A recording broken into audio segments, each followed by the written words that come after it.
Welcome to the Chinatown Storytelling Open Mic Night. This is our...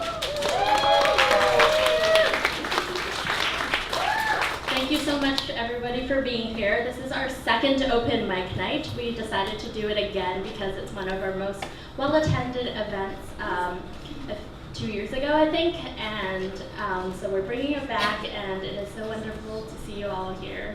Thank you so much. Before I get into things, I wanted to acknowledge that we are on stolen indigenous Lenape land, and this is just an acknowledgement, and it doesn't go beyond into action and real decolonization. So I'd like to invite you all to take a moment or two to think about what it means if you're indigenous or a settler on this land, and to think about what kind of actions you can do to properly recognize your position in on this stolen indigenous land.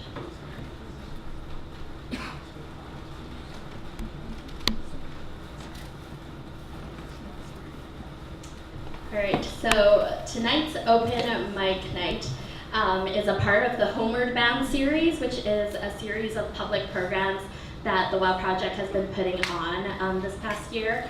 And it centers memories, identity, and resiliency across the Chinese diaspora.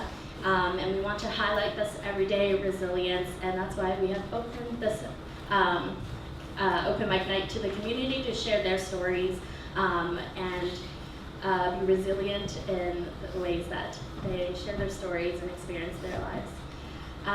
And tonight, half of the proceeds will go to Project Reach, which is this lovely space you are in. Project Reach is a youth and adult collaboration, a multiracial, multi-gender, grassroots, anti-discrimination youth organizing center with a clear mission and commitment to challenging the disruption among, of, and between New York City's disparate youth communities. Implicit in that mission is a vision that recognizes that the empowerment of disenfranchised youth communities is critical and integral to their participation as future leaders in the larger movement for social justice.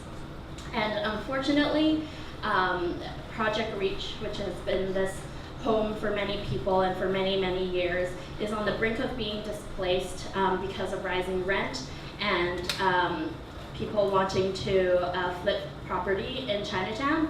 So Project here, the space right now you're in, is one of the last spaces in this building, unfortunately. And so half of tonight's proceeds will go towards Project Reach and will hopefully help sustain this community and space.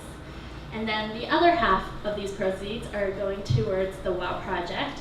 For those of you who don't know, we're a community initiative based in Chinatown's oldest operating store, W.O.W. And it was started by and led by women, and it's also youth-driven, and we're creating these public programs and cultural organizing against the rapid displacement of Manhattan's Chinatown. So all of you, thank you so much for being here and contributing to our cause. And we are also fundraising through a crowdfunding campaign, which is on crowdrise.com. WOW 2-year Annie, because we just celebrated our 2nd anniversary.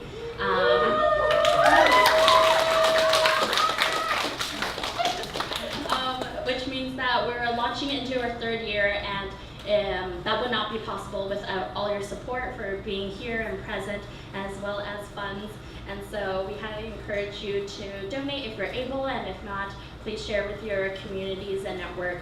We would really appreciate that. And you can also buy some really lovely merch over at the merch table during the break or after the program. You can get one of these cool shirts, a WOW tote bag, a notebook made out of our handmade confetti paper. Yeah, and lots more, and including some never-before-seen enamel pins. These are the first time they've been out, so take a look at the very least. Yeah, so now we're gonna jump into the program, and I'm gonna introduce your hosts for the night. Your hosts are Huiying B Chan, who is a creative writer, multimedia storyteller, and aspiring healer with roots in the Chinese diaspora. Huiying received the 2016-2017 NAFL Fellowship to travel solo to Chinatowns in 8 countries around the world to understand and document global migration and resilience across the diaspora. As a current Open City Fellow with the Asian American Writers Workshop, Huiying is covering stories of intergenerational arts and activism in Chinatown. Their writing has recently been published in Culture Push and Pull online journal, the Blue Shift Journal, and the Asian American Journal of Psychology. They strive to live a life that is oceanic. Next up, we also have Diane Wong, who is a doctoral candidate at Cornell University, where she writes on race, gender, and the gentrification of Chinatown. As a writer, educator, and multimedia storyteller, her research stems from a place of revolutionary praxis and deep love for her community. Her current research explores how gentrification-led displacement politically impacts the Chinese immigrant communities in New York City, San Francisco, and Boston.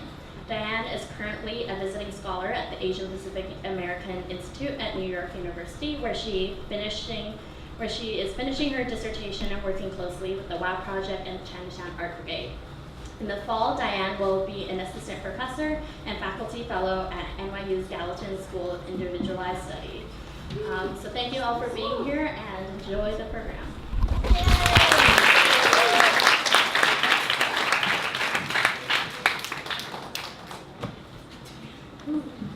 Hey everyone. Hi. Hi. Wow, thank you Emily for those opening remarks. How does everyone feel tonight? That is like low energy. Thank you, Annie. So yeah, I mean, before we get started, I do feel a lot of energy in this room. Maybe let's take 5 seconds. If everyone can just close your eyes and take 2 deep breaths to recenter everything, and then we'll get started.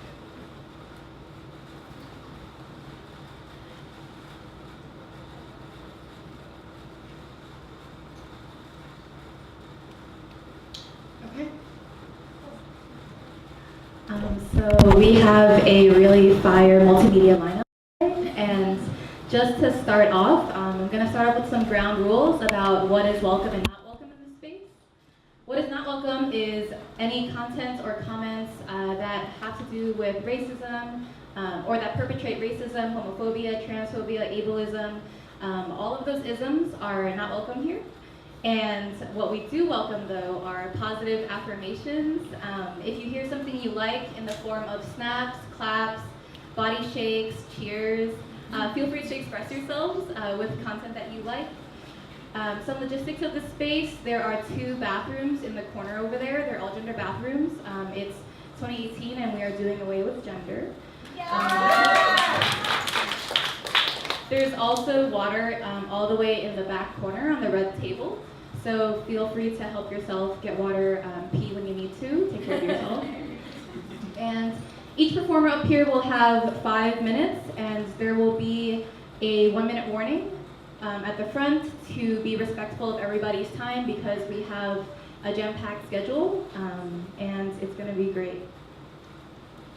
So with that, we'll really be flying through our schedule to get everyone in on time, and also we'll have some slots open towards the end if anyone feels the need to contribute anything, if you want to share anything on the spot, so feel free to do so. And we'll jump into our first performer, Mei Chen, who is a resident of Chinatown. I guess we're not really, we won't do intros, should we? We'll just jump right in. I mean, I know Annie. I've known Annie for a very long time. Annie is a Chinatown resident, organizes with CAB, organizing the communities, and is an educator, and is all around a wonderful person. So, Annie.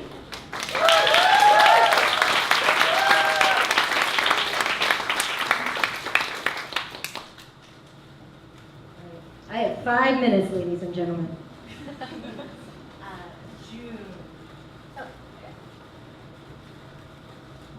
So I'm going to tell a story about my journey from being a student in New York City's Chinatown, Manhattan's Chinatown, to being a teacher in Brooklyn's Chinatown in Sunset Park, and travels in Chicago. Woo! So, of the people who know me in here, Have any of you ever seen me frown? No. No. But look at me. Do you see a smile on any of these faces? No. That's probably me at like 4. That's me at 4. Very, very sad. And this is me as a firefighter in preschool. Very sad, right? Now, I have no memories, kindergarten and prior, of me not crying. I cried all the time. And I cried because I was a kid of immigrants in Chinatown, and I was so confused. My parents didn't speak any English. They were immigrants and hustling and trying to get us money to afford our apartment. And I was hearing English, and I didn't know what was going on. But then I started school, so I went to PS 42, which is 3 blocks away, and 131, which is on this block, with some people in here. If you can see, I luckily was among a group of people who were mostly Chinese. It was 96% Chinese at PS 42 when I went there. Now it's around 89% there and 81% at 131. Now, this is my first grade class. Which one of these do you think is me now? That one. So notice the difference? I have the cheesiest smile in the whole class. And why was that? Because I had Miss Sheridan. Miss Sheridan was my favorite teacher growing up in first grade. She had whipping cream, she put it in a jar, and then we all shook it for 30 seconds, and then it turned into butter, and then we put it on crackers. She also made popcorn with us, put honey on graham crackers. It was great in first grade, and that was where I realized you could learn without sharing the same language. You know, I was trying to be speaking Chinese and English, and she showed me that learning could be fun. I learned to read. I started reading Lawrence Yep books and all the Asian American books I could find so that I could feel Chinese and American. And I knew at first grade, since I was 6, that I wanted to be a teacher. So jump right into teaching. So this is some pictures of me teaching. Or like selfies. Unfortunately, I can't put up photos of my students because it breaks social media, but they are very, very cute. I am cute too, as you can see. And thank you. And so I'm trying to figure out, as a teacher now, how do I help my students feel like they're in their culture, right? So I teach mostly in Chicago, and I teach in little village, La Villita, which is mostly Mexican students. If you look at the statistics at Finkel and Spry, the 2 schools I taught at, 83% Hispanic here, 98.7% Hispanic. So now I'm trying to think, how can I be the best teacher I can be? I have to learn my students' history, right? I also have a lot of role models around me. I have the Chicago Teachers Union around me, and I am surrounded with all these teachers. I probably know 20 people in this photo. They are brilliant minds, and I realized I had to learn about my students' cultures from the teachers that I looked up to. So I read Hoy, which is a newspaper, all in Spanish. I ate tamales and champorado, right? And I celebrated El Grito with my students. I also taught about Jim Crow, that it didn't affect only whites and blacks, but also Mexicans and people of color. My students were very surprised. They didn't know that someone would have to change their language and traditions in order to pass in America. And we built a community together.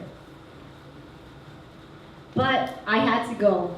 And why did I have to go? Because I missed my own language and traditions. I missed being Chinese and being Chinese American. I was teaching it to my students, but I wasn't doing it for myself.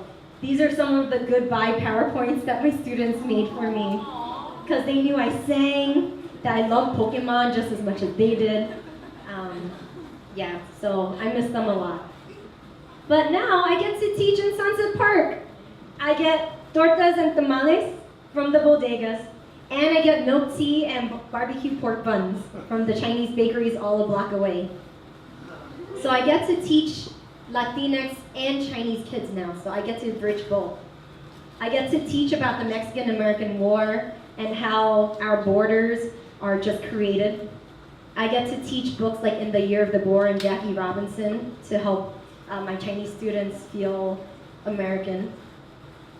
I get to read all of these books and I get to learn every day with my students what it means to be American in this country. And we fight like hell. We march for our students, we fight against gentrification, and at the Rent Guidelines Board meeting on June 26th, one of my students protested and shouted with me, and she said, "Hi, Miss Tan." I was like, "Hi, I'm so happy you're here fighting for me." So right now, this is a journey of me being the teacher that I want to be, that affirms my students and also affirms me.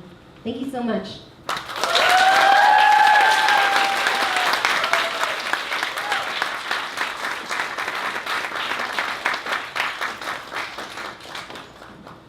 Thank you, Annie, for grounding us in the space that we're in and to bringing up those feelings of home, which always hit me hard.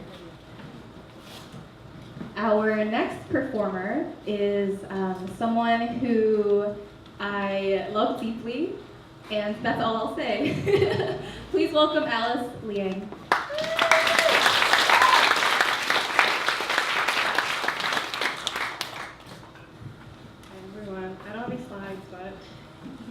Imagine. I wrote this with Asian American Writers Workshop, which is another great and cool space like this for Asian American writers. It's just a story. It's called Bao Bao Bao Bao, which is a play on Chinese words, kind of meaning like hold the baby till she's full. My first brush with death is a story of love. In one telling, there's a baby girl born to a quiet village in southeastern China, nested in the river valley. Legend goes there was so much rejoicing for her that she was cradled from arm to arm all throughout town, from the rooster's cry to moonlit slumber. And each meal, as they gathered around a steaming bowl of white rice in that small wooden kitchen with crates for chairs, and the stink of the day's fresh shrimp catch still lingering around for seconds, aunties clamored over who got to hold her from lap to lap. And when the dishes were finally cleared for mahjong, before words came to her consciousness, she had the Chi Minh Ying sounds of her grandmother's winds, and the language of embrace breaking through the constant clang of joyous village gossip. The child is tossed around so often, legend goes, that day by day her insides slowly started to twist together. One day, 2 years into that happy life under her grandmother's care, the baby stopped eating. 2 days later, they bathed her in the river to wash her stomach of ghosts. Betraying growth, her intestines swam upstream into themselves. Even as her grandmother rocked her back and forth, despite that perfect comfort, her wild cries refused to waver. With no explanation for why the beloved child would not quiet, grandmother called for the 3-wheel pedicab to race her to the closest hospital, miles away. Last spring, I gave my gastroenterologist a second telling of the story as she asked my medical history. It was intussusception at a young age. Might have been fatal, but an IV straight to the forehead and an enema would fix it just in time. I'd been referred to the specialist for persistent abdominal pain after a 2-week trip back to China, from which I was afraid I'd carried a virus. My relatives had remembered how I devoured shrimp in childhood and cooked me a pound of fresh shrimp each, meal after meal. And with my Chinese also having slipped back to that of a 2-year-old, if shrimp would be our medium of love, what pathogens could I refuse? My gastroenterologist takes an H. pylori test, a stool sample, and clears me for an endoscopy. You won't be able to eat for 12 hours before, she warns me. That's really no problem, I say with a bit too much familiarity with poor self-deprivation. I can never really eat when I'm anxious anyway. Legend goes, the child's parents finally make their way to the rural hospital from their big jobs in the city. My mother, who always makes a scene to get any kind of information, has nothing to say. Searches for images in her mind to make a prayer for a girl she hasn't seen in months. They become shadows in the waiting room, waiting for the night to give way to an early dusk, or perhaps a return to dust. With no sign of virus and no sign of cure, my gastroenterologist refers me to a hematologist, a kind, gray-haired woman who plays the guitar. She asks if I've lost a lot of weight recently. I'm flattered until I realize it's not that kind of question. Only because I haven't been able to keep food down for weeks, I sigh. So the nurse draws 9 tubes of blood. I count them one at a time. 2 are procedural, 3 for bacteria, and 4 to investigate my lack of white blood cells for other signs of cancer. In the follow-up MRI, with radioactive dye sitting through my system, I mindlessly request of the divine to let me hold on to my health insurance if I'm going to stick around. I start to complain to my therapist that all I want is an explanation, refusing at the moment hers, which held some recent trauma responsible. No, it's beyond the mind, I reason to her. It's been troublesome to drink water, I cry. I just want a new body, I beg. I think I am dying, I tell her. I think I may be dead. I've been watching the washing machine spin because I feel like it gets my nausea, I admit. I long to be held again, I whisper. I just want an explanation. But all my results come back negative. On the full moon, my mother calls me out of the blue and tells me I have the responsibility to live. It's out of character for her to call, but the phone rings anyway. My mother never says goodbye before she hangs up, which confuses most people. Instead, as a follow-up, she sends me a glass Tupperware bowl filled with nothing but the promise of an adulthood where I can feed myself. This is a mother's instinct, to say just enough. Of course, both the girl and the woman will eventually feed from the bowl of steaming rice. She eats 1 grain at a time, savors the taste of each one as if they are hand-peeled from the rice fields that birthed her, feels each kernel descend, lets bile break it down so her body doesn't, marvels as stomach lining holds its nutrients in, at the miracle of survival that carries on meal after meal. In each bite, there is a choice to keep the story as one of love, to forgive its drama, to ignore its plot holes, and to leave unquestioned how memories of a time long before I would learn English can live in that language, to accept the medical fallout that continues to manifest those memories on my body, a body that rejects nourishment whenever anxiety twists itself inward. In those times, my insides hold on to a solitary story, that once there was a girl who was so loved, she almost died.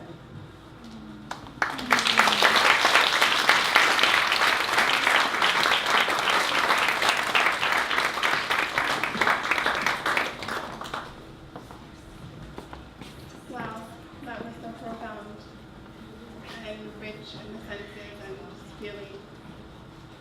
Thank you, Alice. I also wanted to make an ask of the audience to just kind of acknowledge that it's really hard to share such personal pieces to a crowd of people you don't know. And so as an audience, I'd like to ask you to try to hold space for the people up here as best as you can. Yeah, and to remember that it's not easy. Thank you for that reminder, Mei. Our next speaker performer is Kavya Ashok.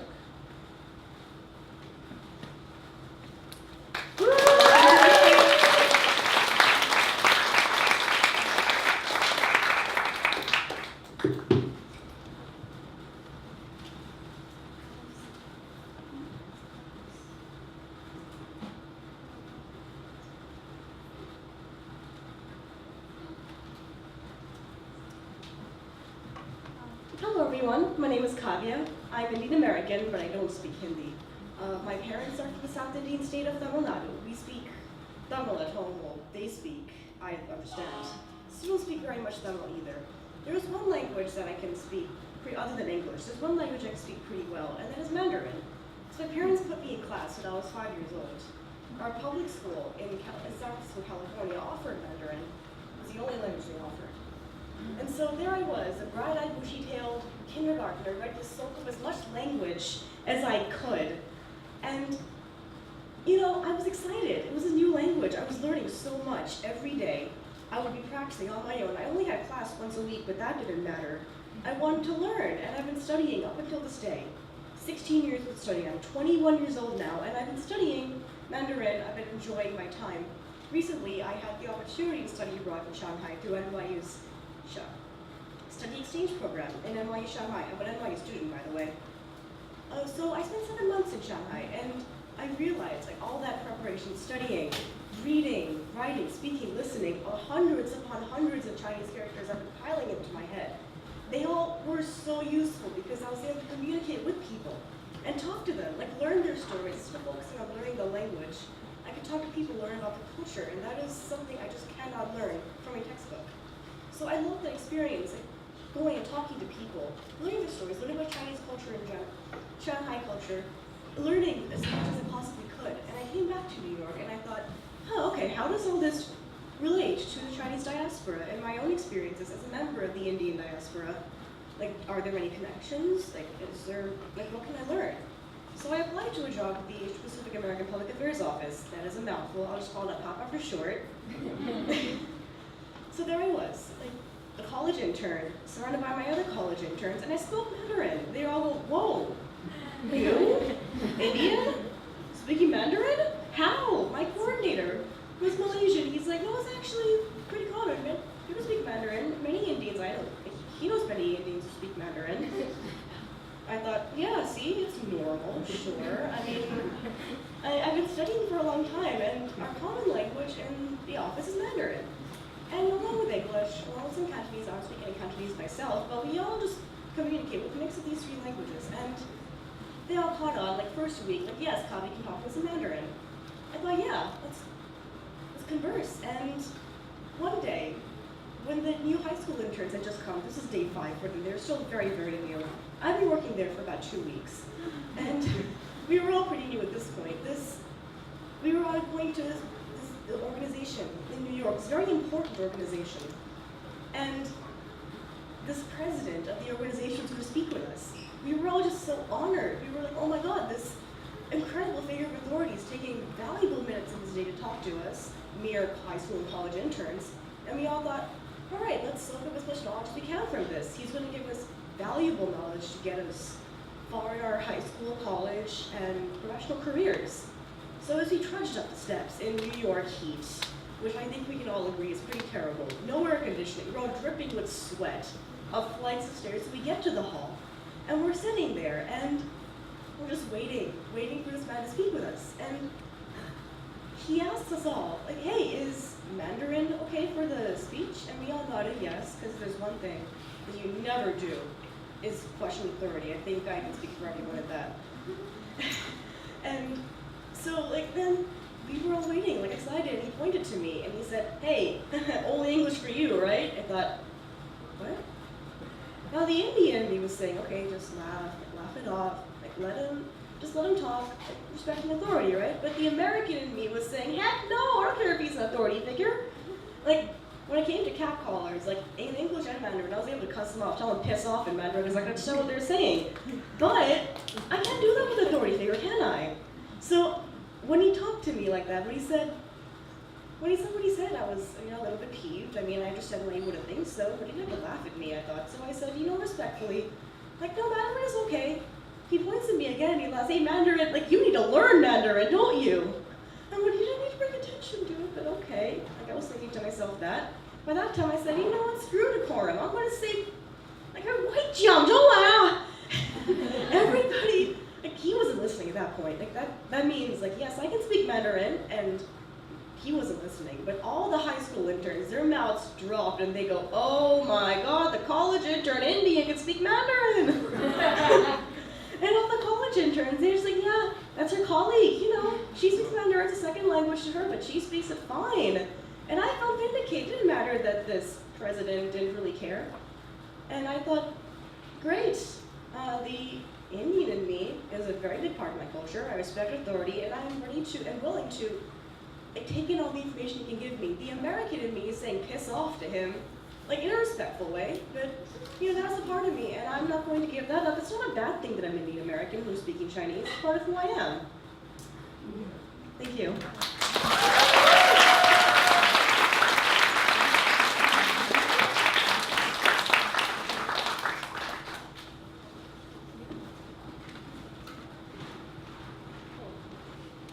Next up, we have Abigail Savage Booth. I know Abigail from the Asian American Writers Workshop, and so it's nice to be here. Can the people in the back hear okay, by the way? Yeah. If for any reason you can't hear the speakers, just like signal, and then if you see someone signaling, amplify it, and then they'll know to talk louder. Thank you. The readings so far have been also moving and beautiful. I'm going to read an excerpt from a novel I'm working on, which is about my, it's based on my family's immigration story, and sort of leaps from the 1930s, 1920s through the present, because my family, also Toisanese, came here in the 1920s and came right to, there's other Toisanese, and came right to Brooklyn. Didn't really even stop in Chinatown. So, okay. The first photo in my grandfather's, so this is like a couple chapters in, but I'm gonna start here since it's pretty new anyway. The first photo in my grandmother's album is a portrait of my great-grandfather, whose name was Chin Kai-ying, and a cousin, the latter seated cross-legged in a mahogany wood chair. The background is a simple faded gray, and no one remembers whether the photograph was taken in Canton or America, but both men wear Western business suits and stare at the photographer with an intensity that suggests purpose and ambition, especially the man in the chair. There's something slightly softer about my great-grandfather. He looks elegant, outfitted in a white collared shirt and slim tie, a suit with the tips of a handkerchief hanging out of the breast pocket like a white orchid, and the seam of his right pant leg running in a perfect line from the end of his blazer to the top of his black leather shoe.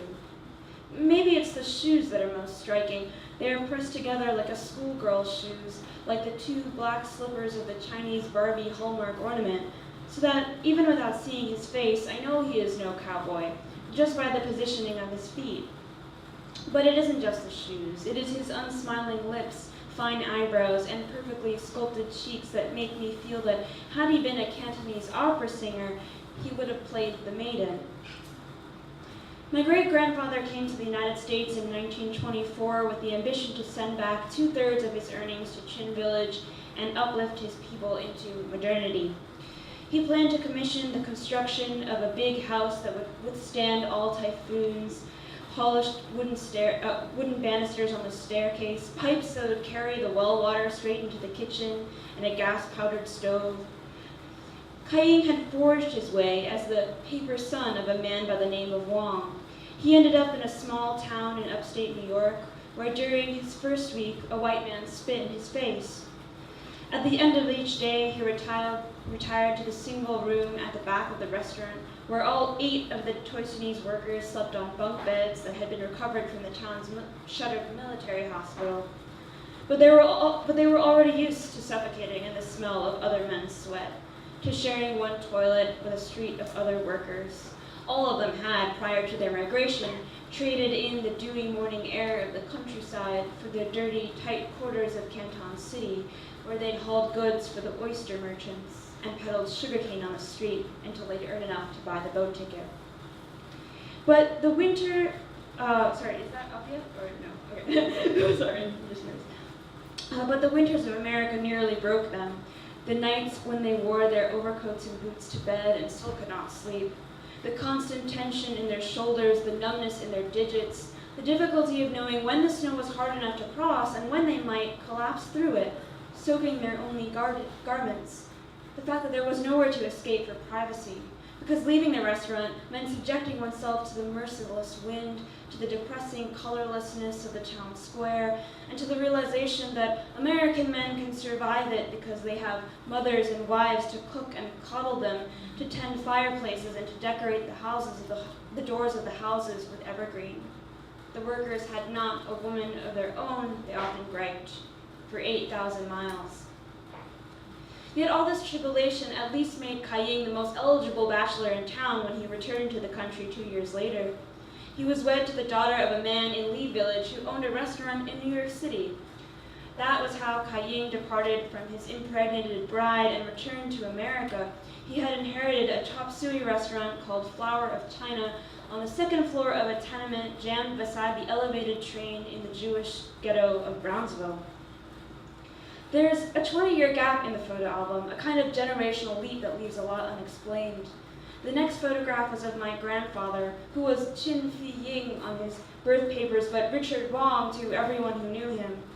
In the photograph, he was dressed in the blue cap and white tie of an American Navy soldier.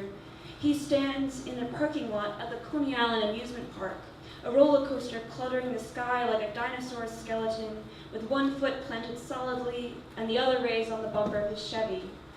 Schooled by men's adventure magazines, he leans his left forearm on his knee and leers at the camera, a lock of black hair dropping suavely over one eye. Sorry, thank you so much.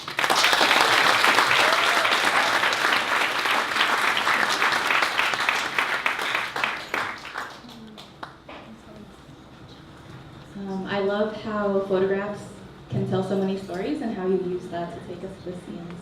It was really awesome. I really do want to hear more, and I'm sure there is more, but maybe for another time. I love how some stories just don't really connect necessarily, but it seems really full to me.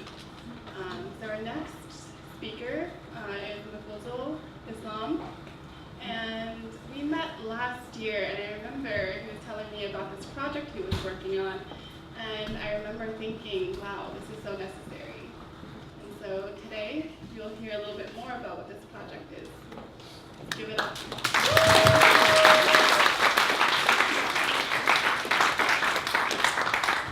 How you doing? My name is Mafuzul. What's the PowerPoint first? Okay. So I was just gonna start with a trailer for a short film that we're working on. The short film itself kind of just goes through Huiying, which is the organization that I run, and it's kind of based out of the Bengali community. We're based out of Queens. We're like WOW for the Bengali community in Queens. We do a little bit of everything, as WOW does. And the film itself, we're trying to create a full-length short film as a trailer, and it goes through the life of my family, but has vignettes that you would recognize if you were part of the diaspora, so we could just play that.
So Huiying, primarily, we function as a kind of food startup slash social model where we work with mothers that are stay-at-home mothers who are kind of disconnected from the workforce and the American public because of language or cultural abilities. The genesis of it was my own mother, and kind of started working with my mother and aunts in the community, and saw the impact. We were working through markets. We kind of deliver Bengali culture through street food, Bengali street food.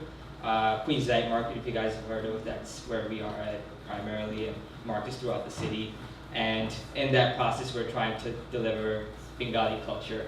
And on the back end, we'll have workshops where we'll take mothers to places that they wouldn't necessarily go to just because they aren't exposed to. And this here is a slideshow of one of the workshops we had where we took the mothers bowling. Initially, if we kind of go through it. Initially, they were kind of uncomfortable just because these aren't places that they're comfortable with, and kind of felt out of place. So I had to put the shoes on and kind of just explain to them what was happening, and put in their names. And so whenever the names came out, they got really excited. And after a while, after they understand, like you get 2 turns, they started competing against each other. And then they were trying to beat each other, and they're like, okay, we gotta come back as a group. We brought, children, cousins that were also, just to make it so as easy as possible for the mothers to come, pick them up, have their kids come. And so we kind of do that throughout the city, have different workshops. We're trying to do a mini golfing event kind of next. But yeah, so we try to figure out ways to be able to have the mothers create a community where they feel comfortable, but they're able to do things that normally aren't exposed to. With the short film is an example of how we're kind of trying to deliver Bengali culture, and we're trying to create a long, full-length film for it, and if we need a lot of help, so if you guys could reach out to us on our social media at JHALNYC. We're looking for like film writers and all that sort of stuff, but yeah, thank you.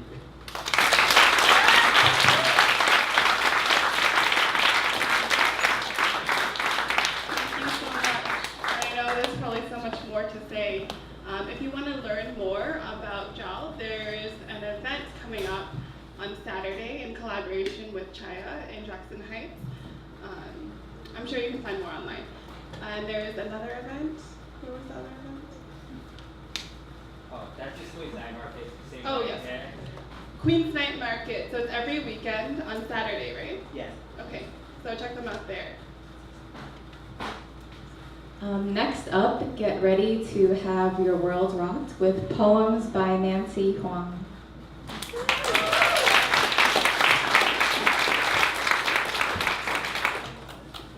Thank you. Hi y'all, I'm Nancy. This is my poetry collection, Favorite Daughter. I don't have any copies with me right now, unfortunately. You can get them online. Please try not to buy it from Amazon. Because you can get it on IndieBound, you can get it from Powell's, you can get it from a bunch of poetry shops like in the city even. I'm gonna be reading like 2 poems. I just want to say very quickly that like this thing that's going on with Amazon is not new.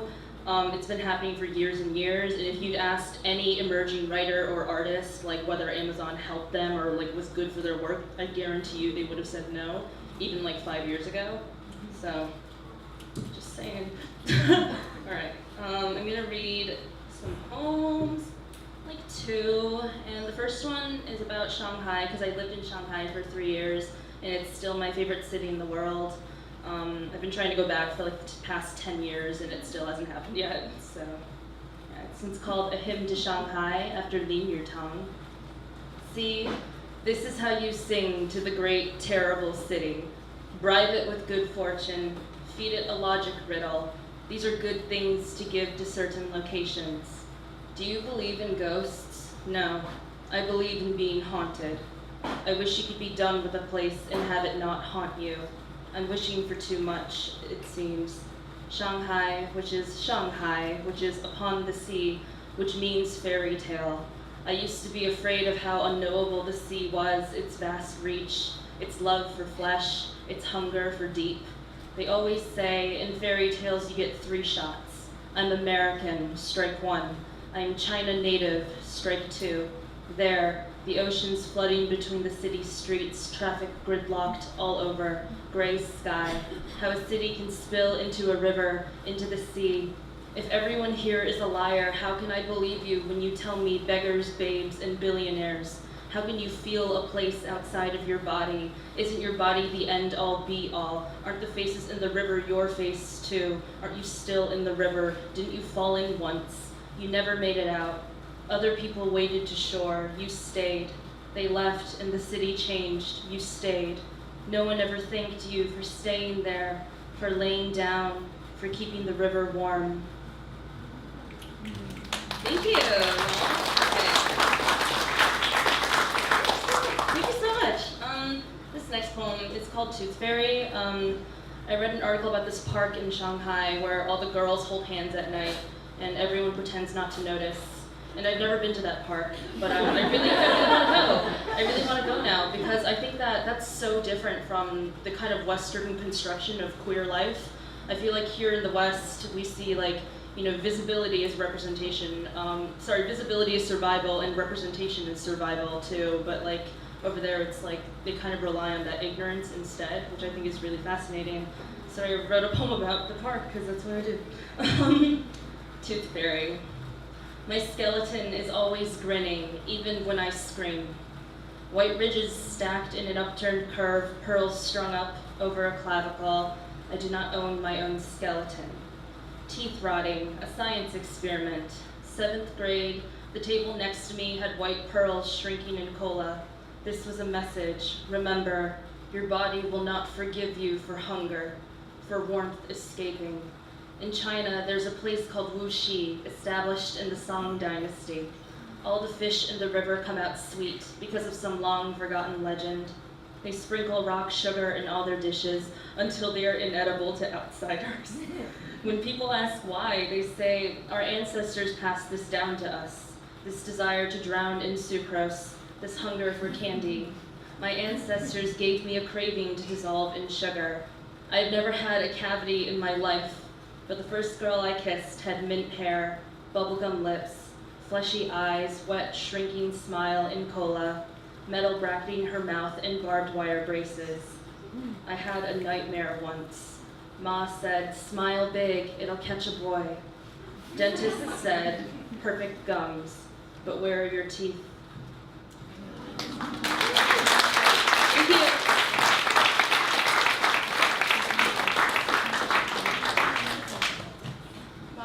Thank you so much for sharing. Go buy Nancy's book at your local bookstore. It's called Favorite Daughter. So up next, we have Mei Chen and Rocky Chin. If you've been in Chinatown, both of them are fixtures of the neighborhood. You've seen them supporting events, creating spaces, and also supporting the next generation. So give it up.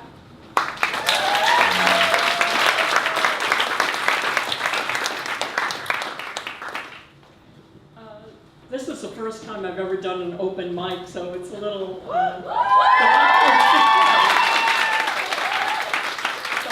it's very cool. I love stories, and I love all the stories that people are telling. So I'm going to tell my story, and to also point out that I have worked with, people my age who are mostly immigrants in Chinatown who came after 1965, and they came, from Guangdong and other places. They, survived the Cultural Revolution, famines, and so on in China. And I've helped them to write some of their stories in a small booklet, which was put on the website of WNET, Channel 13. So the booklet only has pictures and a short quote, but the stories are online. So anyway, this is my story, and Rocky's going to tell his story. So my name is Mei Chen, and I was born in Boston, Massachusetts, the first of my family to be born in America. That's why my grandfather gave me the name Mei, which in Chinese is Mei Guo. My parents were immigrants from China and Hong Kong, and they gave me values of education, food and family, humility, and self-respect.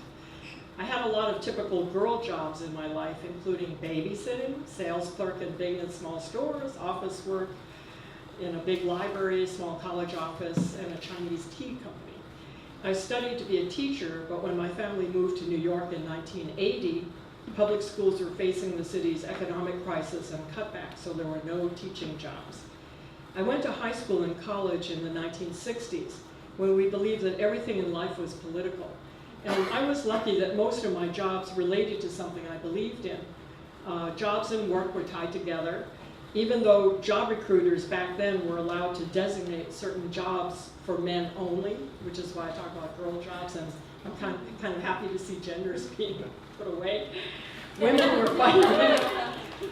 were fighting for more equal treatment at work, and I supported a lot of the demands for women's rights.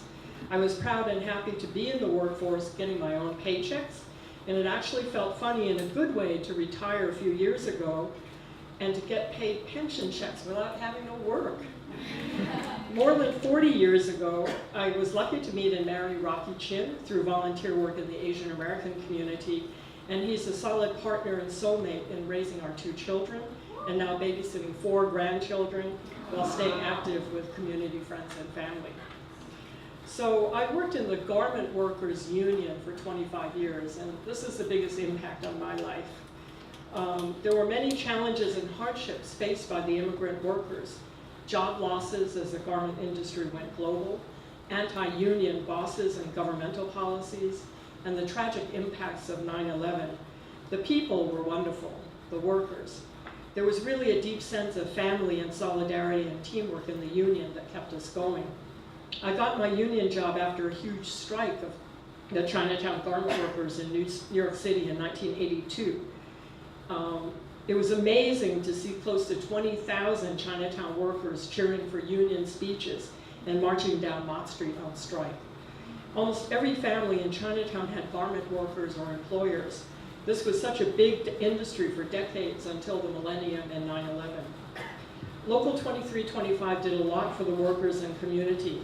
Our families had good health care benefits. There was a small daycare center. Workers and union were active in politics, registered to vote, and lobbied in New York City, Albany, and Washington, D.C., lobbying for good jobs, fair treatment, and for immigrant women and all workers. So what matters most to me then and now is to make a better world for family, friends, immigrants, and workers. I'm very grateful for the jobs, adventures, and experiences I've had. And I hope young people can open their minds and hearts to other people, find good friends, mentors, and partners in life, and enjoy a bright future. Thank you.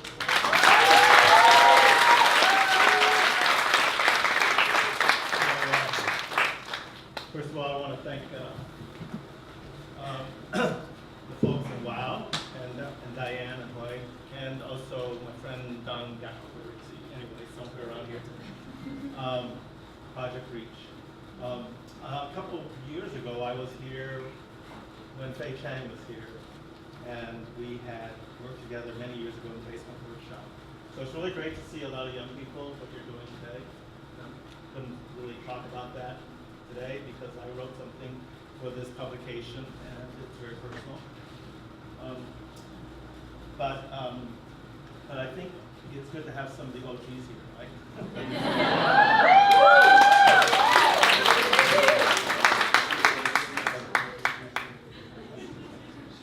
Okay. So I was snookered into writing this, actually.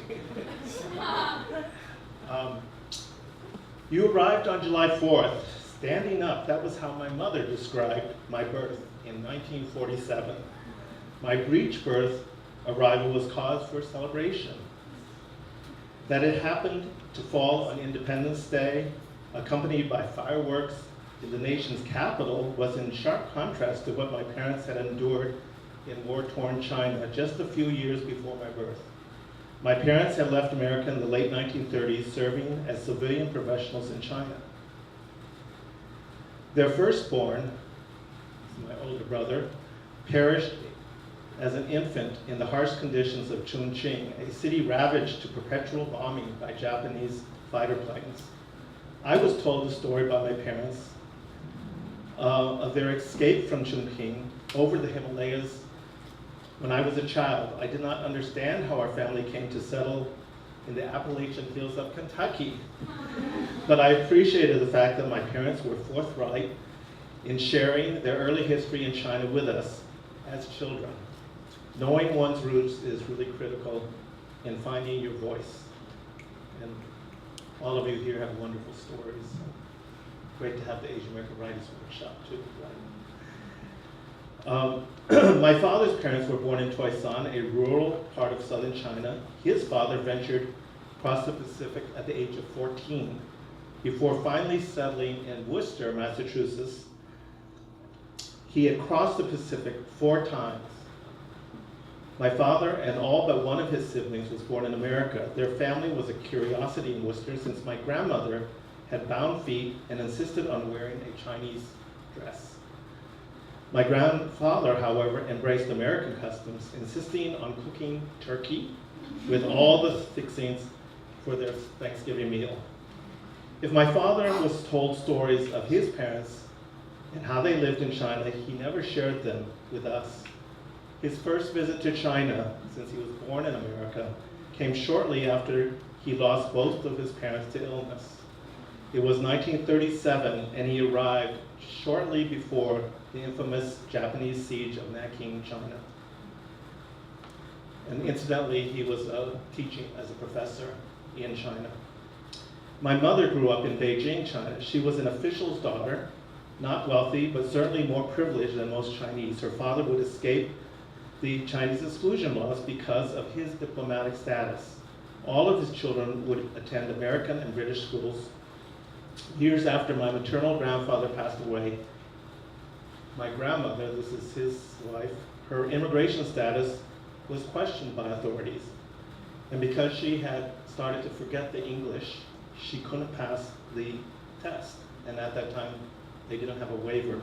So she was threatened with deportation and forced to move to Canada, where she lived out her last days with her oldest son.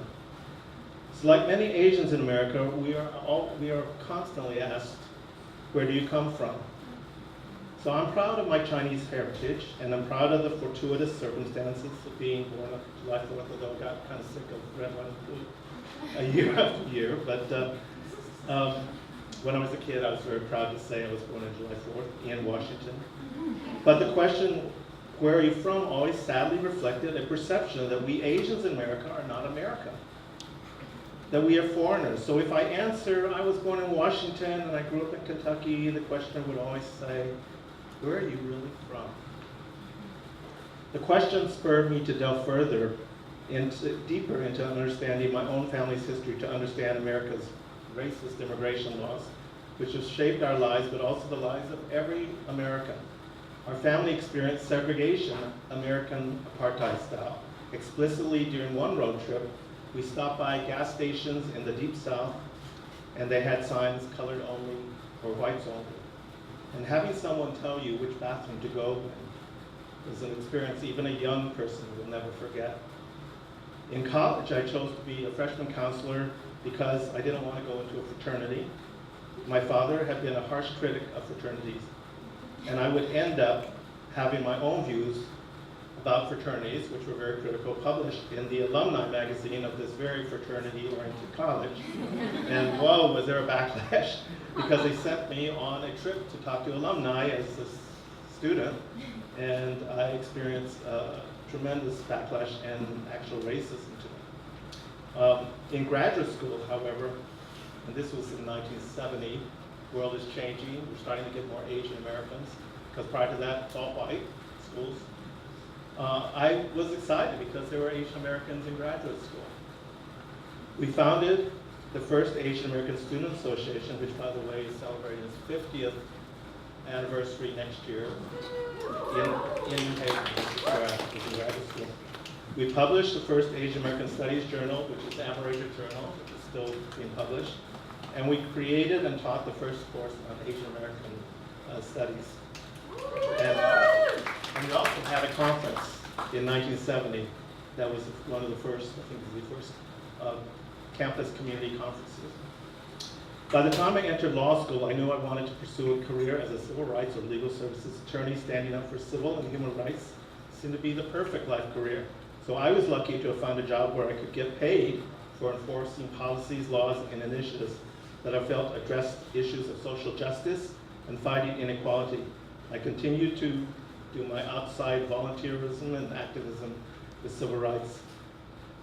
And also while working at the human rights agencies, I discovered how if these agencies aren't funded, you know, they're not going to be enforcing those laws very hard. So that's a big issue even today. I took a brief respite from working at the City Human Rights Commission in 2001. I was among 7 candidates running for City Council. It's an open seat, the first time there was an open seat in District 1, which includes this area and Lower Manhattan. And guess what?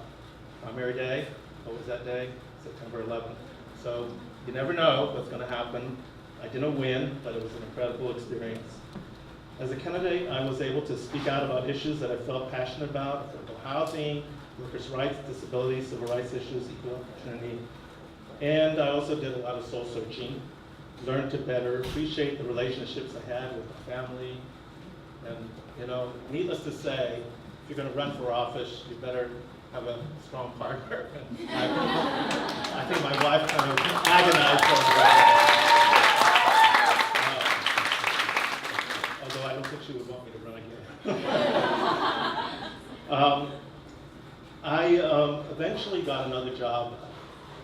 I did go back to work at the Human Rights Commission for the city, and then I got another job after a couple of years taking care of my aunt at the State Division. And I ended my career as an attorney working at the State Division of Human Rights, working with language services and working in an executive capacity.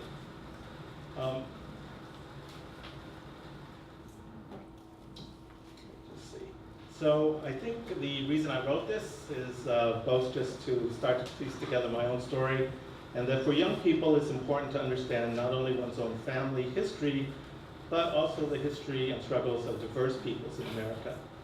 Having grown up, you know, in Kentucky, having to go to school during the whole period of change, having been participating in the early Asian American movement, all of that, it's great to see all of you here. And I think we're living in a really difficult time, needless to say. I really am concerned about my grandchildren, but I think you have to kind of see that, you know, if you don't have the presidency, you don't have the legislature, you don't have the courts, what do you have? You have the people. So you really have to organize a movement. Thank you.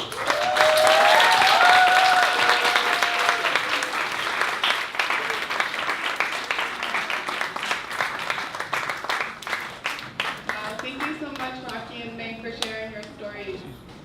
I know I've interviewed Rocky before, but it's the first time I'm hearing about this. Next up, please welcome Kai Huang to the front.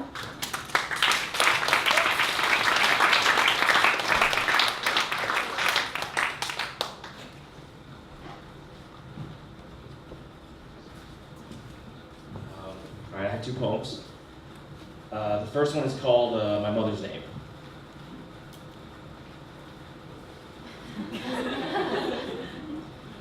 My mother's name is difficult to pronounce. It is Lei Xia, last name Lei, L-E-I, first name Xia, X-I-A. Lei means thunder. The character for thunder is composed of the character for rain, written above the character for fields. Tian, rain over fields equals thunder, L-E-I. Lei. Xia means red clouds, the ones that sometimes appear in the night sky as an omen of favorable sailing conditions. My mother came in 85. Meaning she left in 85, meaning she remembers 85. One cannot come without leaving, the two are same. Both are true of 85. Favorable sailing conditions. Is this the time to come, to leave this place where rain falls over fields and our names rest easy on the tongues of farmers? My mother was 24 when she sailed. My mother's name is difficult for some people to pronounce because she sailed a long way to be here with them in this place without thunder, in this place without character. My mother sailed a long way to be here, and although she does not particularly care if you know how to pronounce her name is pronounced Lei Xia, and if you are to say it at all, you should say it correctly. My mother sailed a long way to be here. She has rained over fields, she has read clouds, she learned how to pronounce your name even though it doesn't mean anything. She learned how to pronounce everything all over again another time in this other place. She learned how to look up at a pink sky and say, sail, my love, tomorrow we sail. My mother's name is sunset at sea, an afternoon storm. Aye, aye, captain, we sail on until our ship is soaking, she says, until thunder and lightning, until rain falls on our fields and the sky is the color of my name. My mother's name is 6 small letters. She sailed across an ocean to be here with you in this place without storms so that you might feel some sort of seasick, so that you might learn to say her name correctly.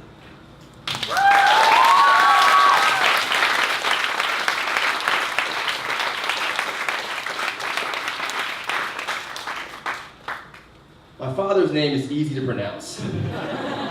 It is Huang Ming. Huang is in yellow, the name and the color of the river that empties out just east of the old city, a word they use to describe our skin because it is not like theirs. Huang, first name Ming, as in clear, bright, shining. The character for shining is composed of the character for sun, written in front of the character for moon, Yue. My father's name is a full moon reflected in the yellow river. My father once told me that there are many ways to reach the ocean, but it is best to travel by day and with others. We come from a place where the water moves quickly and smells poorly. We come from a city that is as old as the mountains it was carved from. My father reads a lot. My father's name is easy for the moon-faced ones to pronounce. He is sunrise at the mouth of an ancient river. He is yellow, red, orange. He is the only man I know who burned this brightly on his way to the ocean. My father often wonders why my lips turn blue when he speaks of rivers. My water has never been this color, I tell him. You are the moon. You lit the sky and watched me swim. I am the son of a yellow river coursing through the old country in search of ocean, in search of something that holds water and fills sky. My father's name is a solar eclipse, the moon passing in front of the sun. For a moment, all is darkness as we stand here with our feet in the mud, staring at the men on the other shore. All rivers lead to ocean, my father says. Give me a lantern and stay close. Before I die, I will bathe in water that is as clear as my name. I will watch the sun rise over the other shore and smile, yellow, red, orange. My son, he says, smile brightly. Your last name is yellow. I have crossed an ocean so that you might never know what it is to be wet, so that you might smile back at me from the other side of the moon.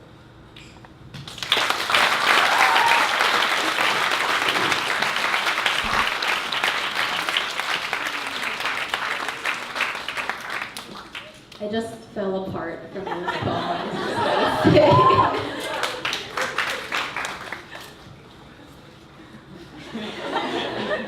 I'm like wrecked. I think we have someone else coming up next. Oh, we do, yes. Okay, how's everyone feeling right now? Yeah. Good? Okay. So our next performer, his name is Jasper Lowe, someone I've known actually for years now. We went to Chinese school together. Not sure what he's going to be sharing tonight, so we'll find out together.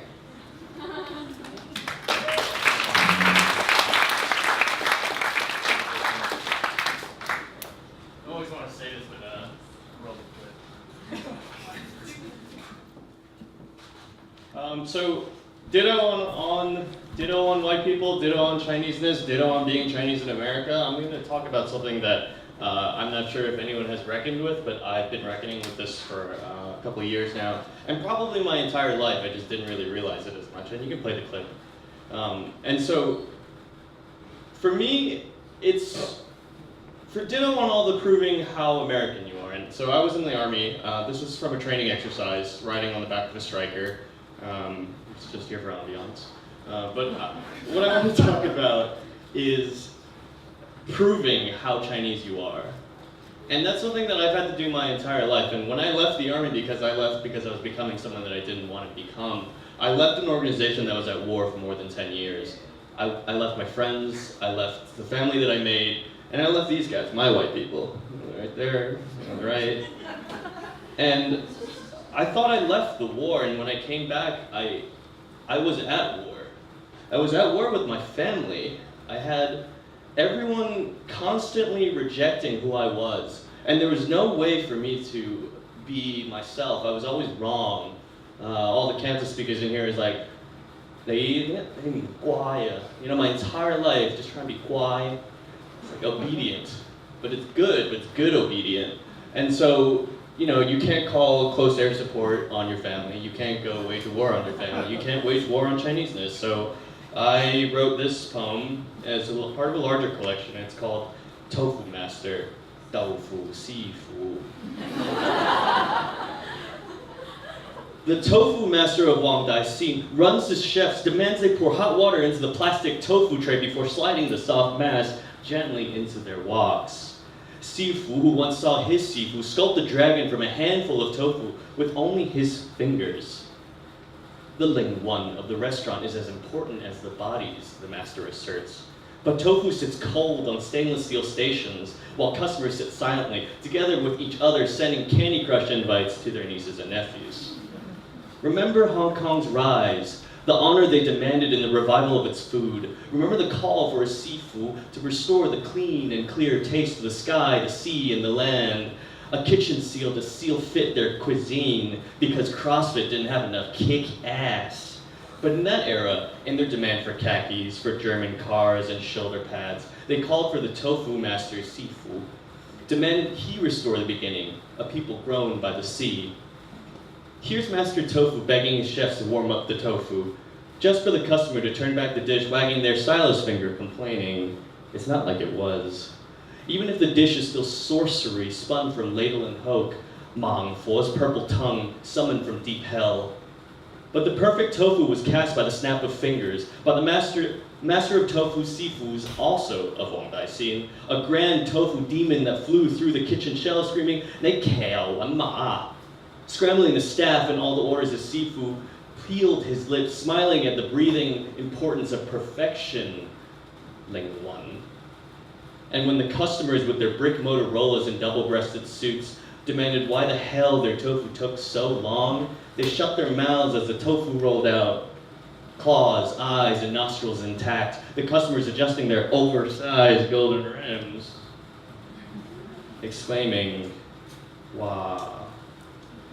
So as history walks back to the kitchen with the applause of the restaurant, the master of tofu knows that nobody in Queens cares about the subtle tinge of tofu. Thanks. Thank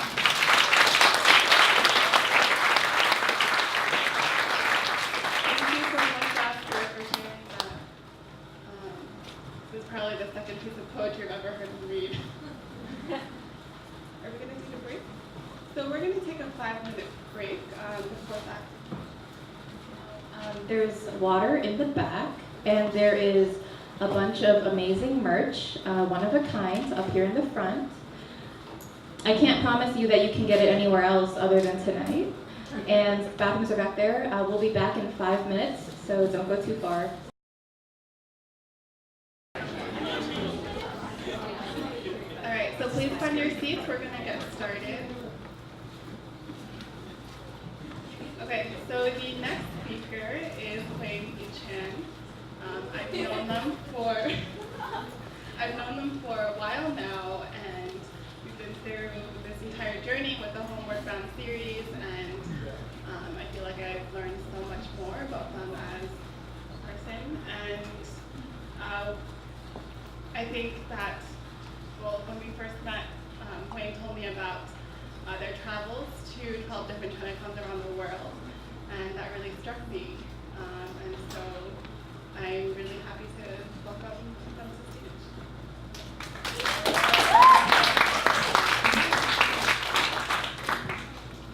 Hey everyone. I am going to read a fresh piece from my notebook. No one else other than you all have heard this before. I asked a Chinese guy once, why don't Chinese people dance? I mean, at family gatherings, celebrations, why doesn't my family move to music and drum beats the same way? Why is it that I didn't grow up with our own music to dance to, that on the dance floor my body catches the pauses and my shoulders rock stiff? He looked me straight in the eyes and said in Mandarin, because Confucius didn't dance. My family get-togethers are filled with wine and jokes that we need to drink my uncle's bottle first because he buys the cheap ones. It's my younger cousin who puts music to the Bluetooth speakers and we have music to start to dance to. And by dance, I mean we move our hips and arms in discombobulated directions with the largest smiles on our faces.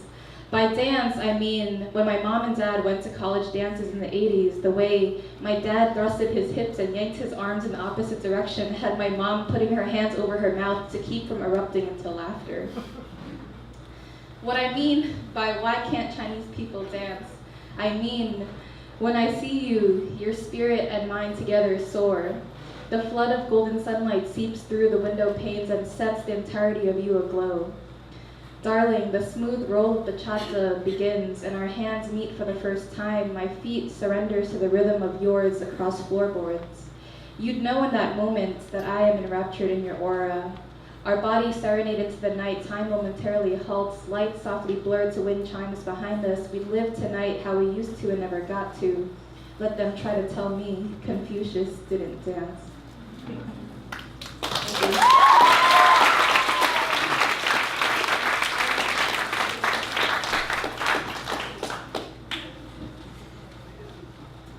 Next up, we have Lux Chen. Please welcome Lux.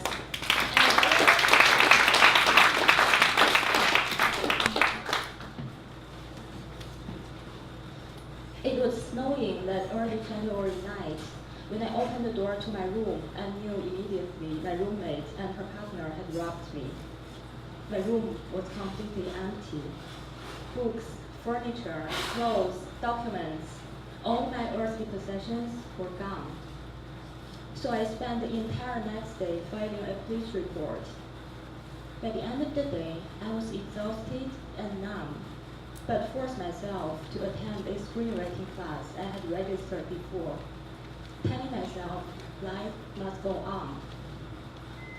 In that class, the first thing we learned was that your characters need to have achievable goals, and that idea obsessed me in the days to come. Crashing on my friend's sofa, wearing donated clothes from the local church, watching the raging blizzard outside and missing my snow boots, I asked myself time and again, what if everything ends here? What if the dark, empty hostel room I was living in signified my whole life? And where could I still look for achievable goals in this valley of the shadow of the whatever? Then one name came to my mind, the Great Gatsby. Not only because Mr. Gatsby's splendid mansion on Long Island contrasted with my shabby windowless room, but also because I had just reread the novel shortly before the disaster, and it awakened in me, long dormant and hidden, that I had almost forgot its existence. Like Gatsby, I had came to New York with dewy eyes and dreams. Like Gatsby, I had lost something precious along the way and had no idea where to look for it.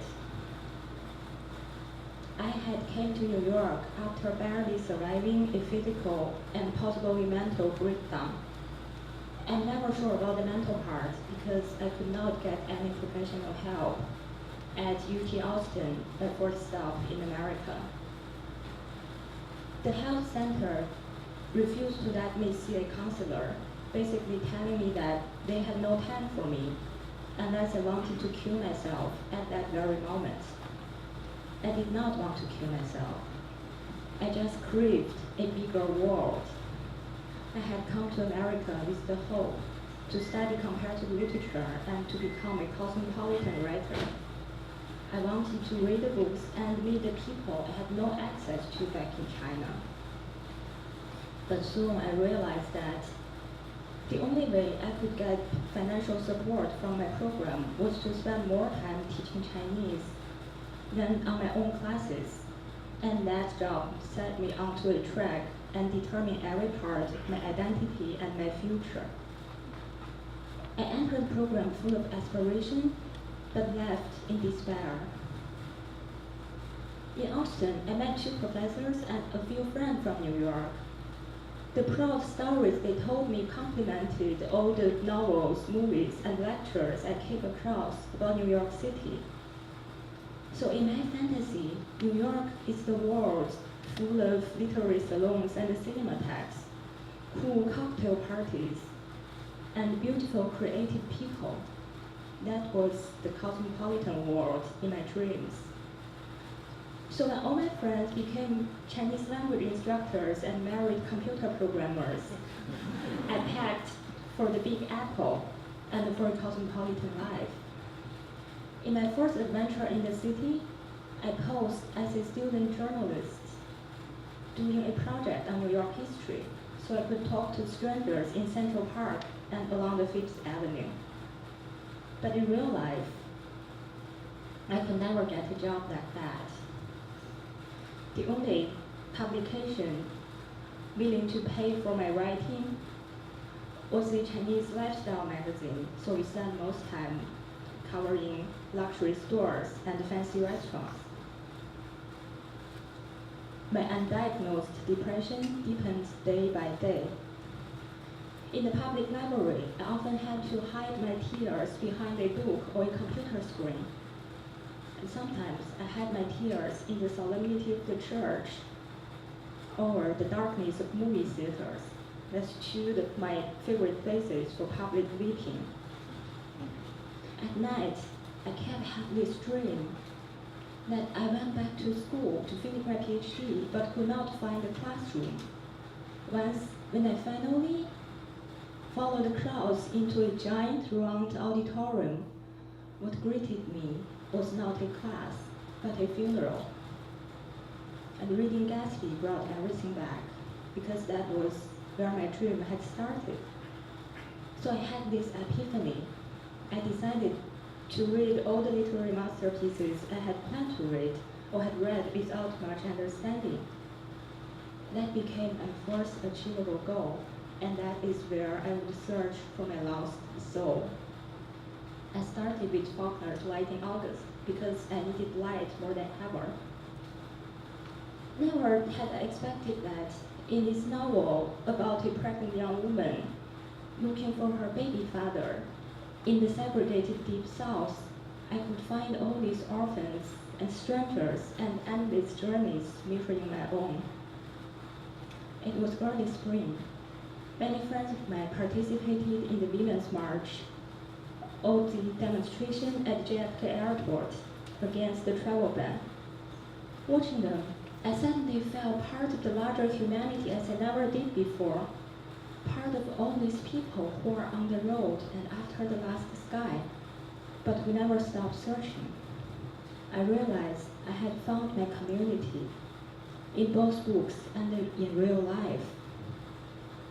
So I found this Chinese feminist group and joined their activities and started to write for their publication.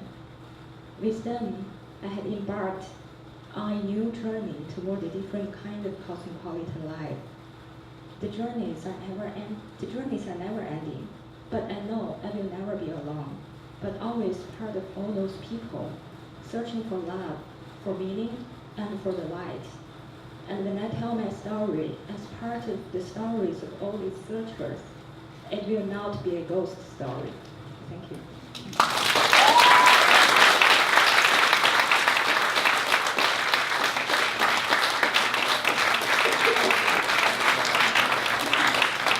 Thank you so much for sharing your story with us. Next we have Clara Liu, who is a frequent collaborator with the W.O.W project, is an amazing artist, and is also a really amazing guzheng player. So let's welcome Clara.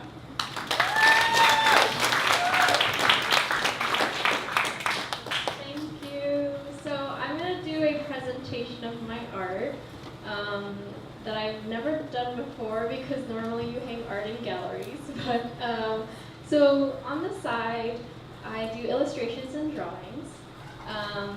Anyway, so when I was a kid, I always loved food. So here's a picture of me on my birthday with some ice cream cake. And I'm also gonna speak some Shanghainese because I feel a lot of pride in being Shanghainese. So we'll 从小我会去吃个冰淇淋蛋糕，但是我生日的蛋糕，所以不拿看看。Okay, next one. Okay, so on a trip to Shanghai about 4 or 5 years ago, while I was in college studying art, I realized that I've never quite delved into my heritage as a Chinese American, and I wanted to figure out a way to combine my art with this rich culture that I was growing up in. And one of the main parts of that is food.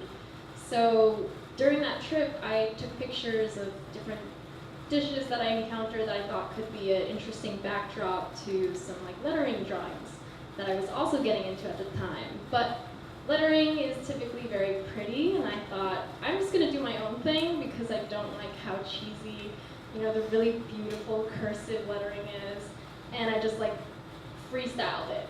So I just kind of came up with catchy phrases that I thought were kind of funny, or made me giggle anyway. And so this is on a backdrop of soy milk, not silk milk, because I hate that stuff. And it says, "A doodle a day keeps the artist's block at bay." And then on a separate occasion, I went to this really nice restaurant where they were serving this very classical dish of like fried fish, where they turn it inside out and then they like kind of cube it. And it was this fish that was like screaming at me, and I was like, wow, that's so cool. So let me take a picture of it and then like imagine what the fish would be saying to me, and it kind of felt like it was saying, biatch, don't kill my vibe. Yeah, and next slide. And then while I was studying abroad in Berlin, I kind of picked up the lettering and the drawings again, and I thought about all these cities that I was visiting and how food or traditions of food could also come into play with different cities. So when I was visiting London, I thought about high tea and the way that high tea is such a prominent part of English culture or cuisine, and how there is a discussion between putting cream on jam or jam on cream or whatever it is. I didn't really understand it, but I made an illustration about it, and I thought it was a lot of fun, and a lot of people who saw me working on it when I was traveling around were like, wow, that's kind of cool how you did that. So I did it again when I visited Krakow in Poland, and apparently the nickname of the city is also Cake City. So yes. And I continued to do that during my experience in Berlin, with this occasion that we went to go pick strawberries in Oranienburg, which is one of the most famous regions in Germany for sweet strawberries. And then I also did it before I was leaving, kind of illustrating on top of photographs of my experiences that I felt were really meaningful to me about my friends, and what I learned from this experience living away from home for the first time. Yeah. Oh, I forgot to speak Shanghainese. Okay, so 搿只图片是我辣辣这个草莓辰光跟朋友一道。还有呢，搿些2张照片是我刚刚要从德国走了回到纽约的辰光，我就开始用搿种照片跟朋友拍了一道，再写一写我有对伊拉啥感情。Yes. Okay, these are not very good quality, but so once I came back and kind of at around the same time my grandma had passed away, and I realized that I'd never taken photos or in some way documented her cooking, because her cooking was kind of what brought my entire family together. And oftentimes it was because of me, because I was the youngest in the family. She would make all these dishes that I would eat when I was a meat eater. So she'd make ongsonya, which is hong chao rou, or braised pork, or she would make sizidou, which is shizhitou, or I think lion's head. And things like 螃蟹 or like drunken crab, 醉蟹 I think it is, and then 醉虾 and like 豆苗 which is 豆苗 which is like young bean sprouts. So I tried to cook these or make these dishes on my own as a way to kind of remember how she would make these dishes, or remember the kind of relationship that I had with my nene. No, she's my white boy, 9. And then I would write letterings about, like little rhymes of how I could remember about home and food and what would make me feel kind of warm inside and try to remember her. So this one is on top of domyo, which is the young string bean sprouts. And it says, home cooked food puts me in the best kind of mood. And that one is on 醉虾, or like 醉虾. Homemade is the best made.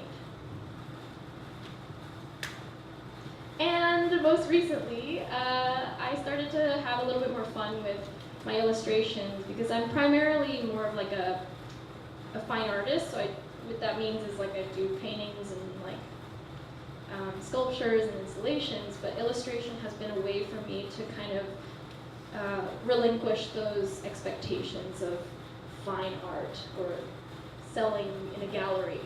And with this drawing, I kind of was thinking about noodles as a way that have been like used in so many different ways in all the different cities that I had visited in China, and prominently at the time it was like summer, and I was thinking about lang mi, which is liang mian, or cold noodles. And so I just started drawing a lot of noodles, and then I was like, I just love how much noodles there are in this photo, and just kept going. So it's like noodles are on my mind, and my mind are on noodles. And then I just went ahead and made it into a GIF and put noodles in there. So that letter or character is for noodles, mian, or mi. And I hope that the next steps for this kind of like noodle drawing is to draw all different kinds of noodle dishes, like summer noodles or winter noodle dishes. And I really like Huiying B, which is like, I'm not sure how to say that in Mandarin, but it's cold noodles. And I realized that in Shanghai it's mostly peanut butter based, but in like Sichuan it may be spicier, and like I think it might be sesame based. But there are all these wonderful, amazing variations of noodles, and so I hope to continue that. Yeah, I think that is my last slide. I'm not sure. Oh, okay, there's more. So these are some other food-related illustrations that I've done in the meantime. And then I made this random GIF when I was in Busan of salmon wiggling over a bridge and a volcano exploding. That is my relationship to food. And there are other more quiet, homey ones, but also, you know, ones related to lactose intolerance, like death before whole milk. So yeah, I really enjoy doing this on the side as a part of being an artist and creative and exploring other facets, and I hope to do more. If you ever find a catchy phrase and you want me to illustrate it, hit me up.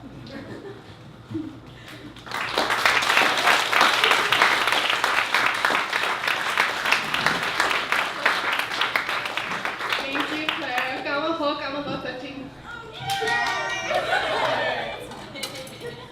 I'm also really hungry now. We have a few more people left, and to prepare for that, I thought it'd be a good idea to group stretch. Just to like get circulation flowing, have some energy. Can everybody stand up real quick? Okay, so put your right hand up, all the way up to the ceiling, and then bend a little bit to your whatever side you want. Feel it a little bit in your lower back, and then do the same thing to the other side. Just raise your arm up to the ceiling, so that it's kind of like round back and then like just bend to the side. Yeah, and then do whatever you need for like 5 seconds before we sit back down. Cool. Thanks for stretching with me.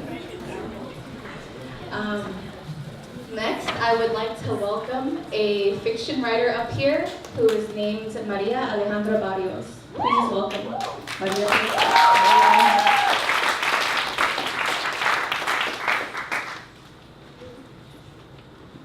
Hi everyone. So this is part of my short story collection. It's the start of a story. My short story collection is about immigration, adolescence, and magic. So yeah, this is a bit different. So the story is called A Body in Between Spells. When I went to see La Curandera, I wonder if 2 spells could happen on the body at the same time. 1 spell to forget and 1 spell to love again. The first spell La Curandera performed on me was a baño to expel all the love I had for the guy I had been in love with since I came to the United States. The side effects were hair loss, night sweats, and back pain. I had all 3 and I couldn't sleep well for a week. My hair clogged the drain of the shower, and I had to wear it in a bun for people not to notice how brittle it was. I had dark bags under my eyes, and back pain so intense I couldn't sit down in class. When I first saw the bright pink water of the baño, I knew that it couldn't be good for me. It smelled like Clorox, smoke, and Lysol, but I went with it, trusting what the curandera had also said about the hair growing back, denser than ever, and the back pain stopping. I closed my eyes, and for the first time since the death of my father, I trusted that there was something greater and bigger than me, than what I could see. The curandera worked in her studio. It was small and had a lot of plants and pictures of spells in other languages. It smells like roses and brown sugar. When she saw me, she said, "Mija, you look like shit." There must have been really been some resistance there. "Do you feel better?" I said, "Everything's better." Now we do the second one, another baño. I touched my ponytail, hair still brittle and frizzy, less dense. "Mija, this is easy." The curandera took me to her kitchen and demonstrated the ingredients of the baño as if it was a cooking show. There was sweet bread, honey, and brown sugar. On the side, there were rose petals. You go to your house and mix the sweet bread with the honey and the brown sugar. When you're done, you put the mix all over your body. Afterwards, you can put rose petals in your bath and you can bathe yourself with it. What? Mija, I know how it sounds, but trust me, funciona.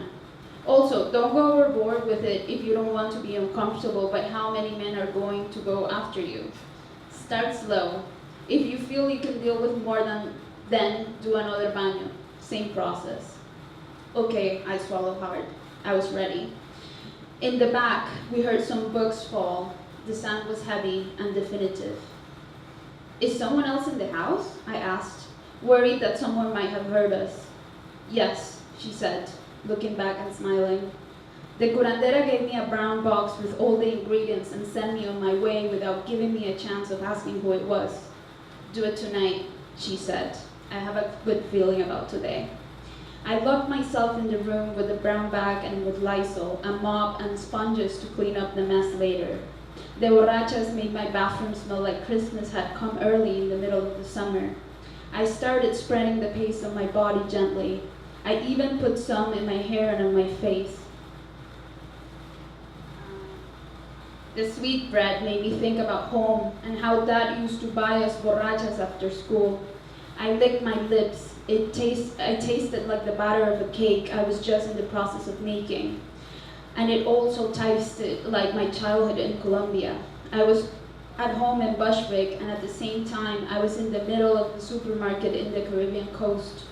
I was 8 and eating sweet bread carelessly while my dad put things in the cart. I licked my lips again, and I spread the batter over my body, saying the words the curandera had told me. "I am the daughter of Oshun. I am the daughter of Oshun. I am Oshun." The next morning, I woke up feeling tired from getting on my knees to scrub the sugar of the bathroom tiles. The second thing I felt was a strong pull. Someone pulled my hair and whispered in my ear something I couldn't understand. Was I dreaming? I stood up and touched the back of my hair. The bun that I had put it in last night was still here. I immediately feared that someone was there, that finally God or my dad was telling me that what I was doing was wrong, that good Catholic girls didn't do spells or mess around with curanderas and brujas. I moved my neck, sore from scrubbing and sweating. I looked back and heard a soft whisper, Adelina. It said softly, like it was talking to the wind. I feared that my body was splitting in between two spells. Thank you.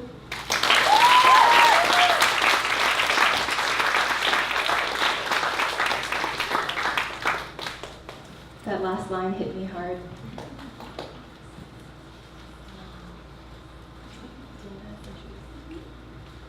So our next guest speaker is going to be Samira Sadique.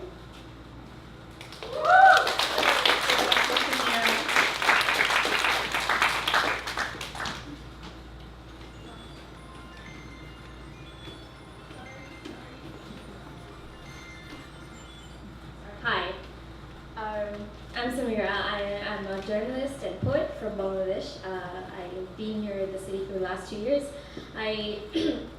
So a lot of my poetry is basically an extension of my journalism, and what I cover mainly is immigration and mental health and gender violence. And this poem is about a bunch of stories that I've been doing in the last couple of years, and it covers sort of 3 big stories that I've done. The first one being childhood sexual violence in the South Asian diaspora here, and how a lot of cultural as well as like the immigration status can inform a lot of people's ability or inability to report these crimes. I was drawn to it after a girl from the Bangladeshi diaspora here killed herself. She threw herself in front of a train in Jackson Heights, and only after that it came out that she'd been sexually abused by her father for a big part of her childhood, and that sort of sparked a big conversation in the South Asian community here. Another story that I'm currently reporting on is, I don't know how many of you know, there's been a spate of suicides among taxi drivers in New York City. Ever since Uber and Lyft have come in, they've just been sort of pushed over the edge because they literally can't break even, so they're working more hours, and there's like no rule regulating Uber or Lyft. So yeah, and like more than 90% of that community is immigrants. So that's something I've been covering, and most recently, a girl in my neighborhood. She's a 4-year-old girl who this one Sunday went to the laundromat with her mother and was run over in the parking lot by a woman whose brother is in the NYPD, and that's why the family wasn't able to press charges, and also the family was being threatened with ICE being called on them. So that's a summary of all the stories that I'm covering, and this poem is about these stories, and it's called "This City as a Death Sentence."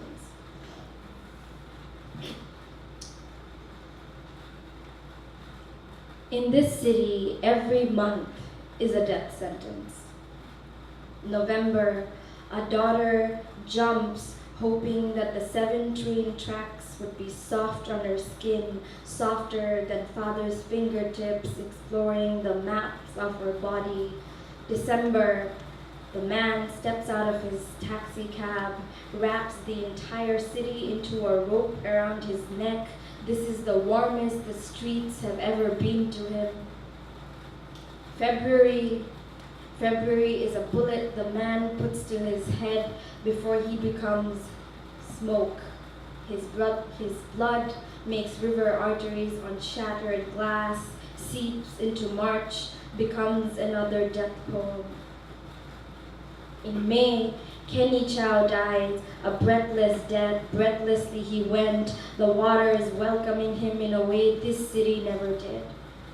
Mother says the water takes us all inevitably, like how some days even the skyline gives in to the rain.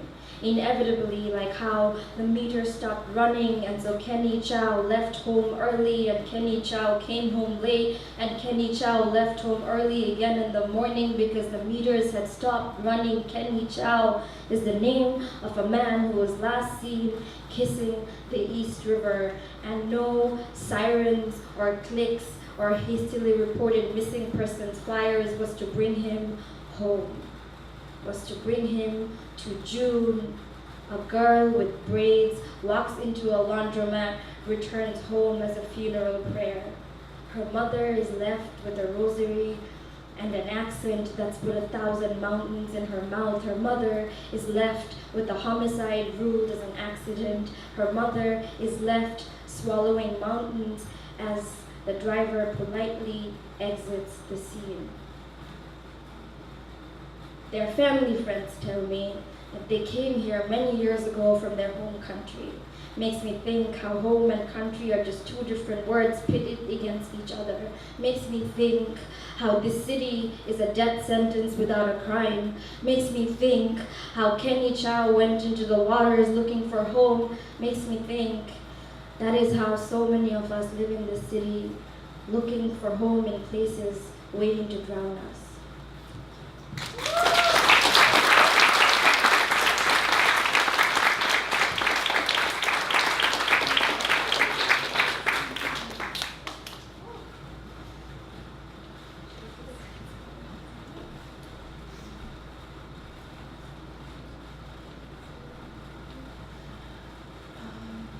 That was really profound. Thank you so much for sharing that. Let's take a collective breath together.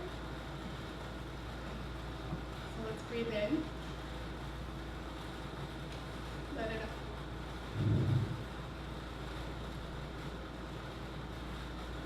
So now we're going to be moving into our final performance.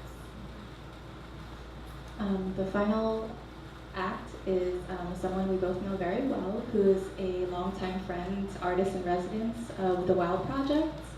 Please welcome Emily Mock up here.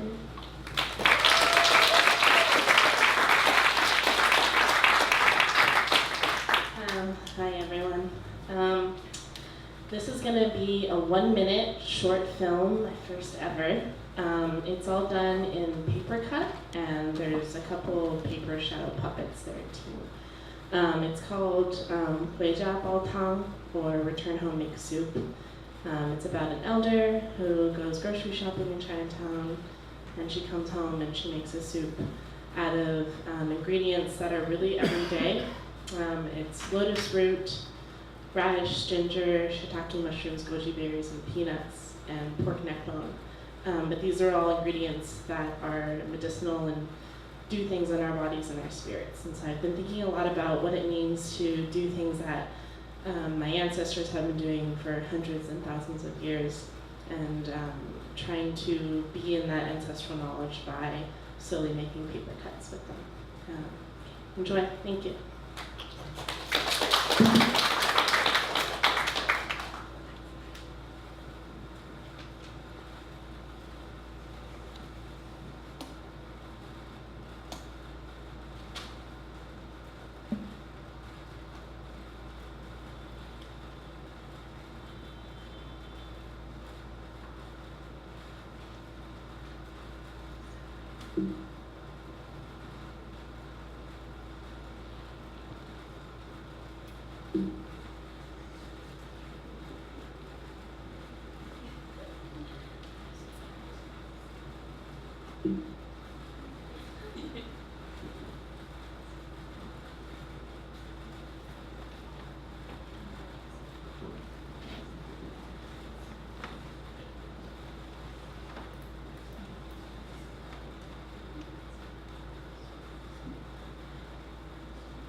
amazing, the detail with which it takes to make these paper cuts and then to like animate them with shadow puppetry, adding in music and sound, and so that was so cool to see.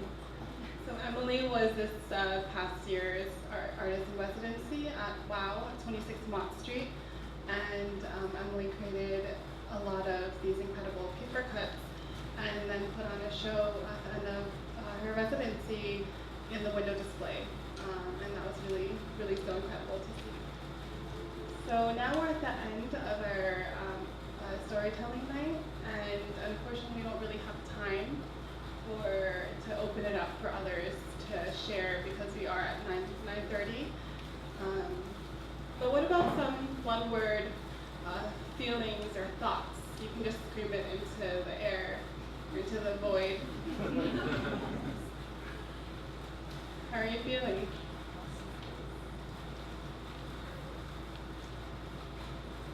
Are you not feeling anything? Enlightened.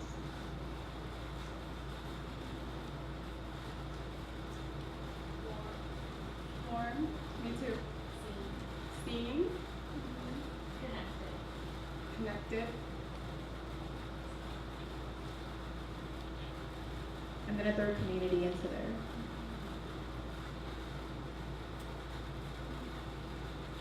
Well, on that note, we're gonna shift gears and give the mic to Mei Lum, who is the founder of the W.O.W project, and she's just gonna close out for us tonight.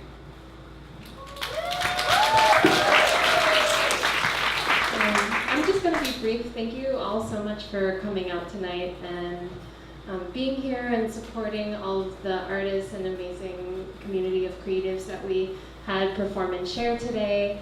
I just want to give a shout out to Project Reach for opening up the space to us. Also, tonight was fully put on by WOW interns, so I want to give a big shout out to them for making this all happen. And also Mei and Diane for emceeing tonight. So thank you so much. I have a few housekeeping things to add before you head out. We are running this new thing where we're asking folks to fill out a really short survey just to see how you enjoyed yourselves tonight. So you can go out the door and grab a survey, fill it out, and put it in the porcelain bowl. And we're still going to be selling WOW merch until the end of the night. So thank you so much again for coming.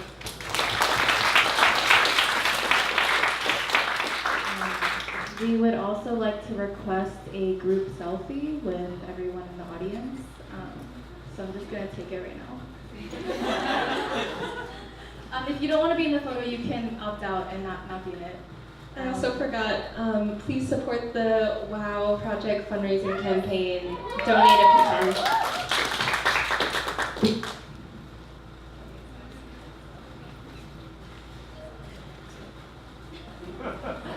Can everyone just try to squeeze in?